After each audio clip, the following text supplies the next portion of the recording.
అనుగ్రహించారు. కనుక ఆ అరుణాచలం అంత గొప్ప అరుణాచలం.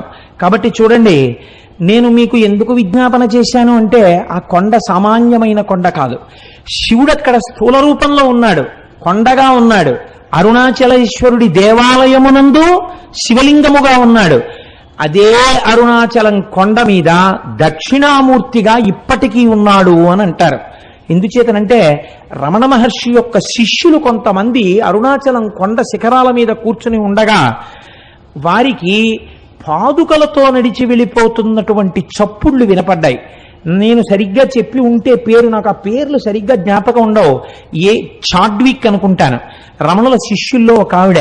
ఆ చాడ్విక్ అన్నావిడ ఒకసారి అరుణాచల శిఖరం మీద కూర్చుని ఒక ప్రదోష వేళలో ఆవిడేదో సంగీతంలో ఉండేటటువంటి రాగముల గురించి ఆలోచన చేస్తూ పాడుకుంటున్నారు.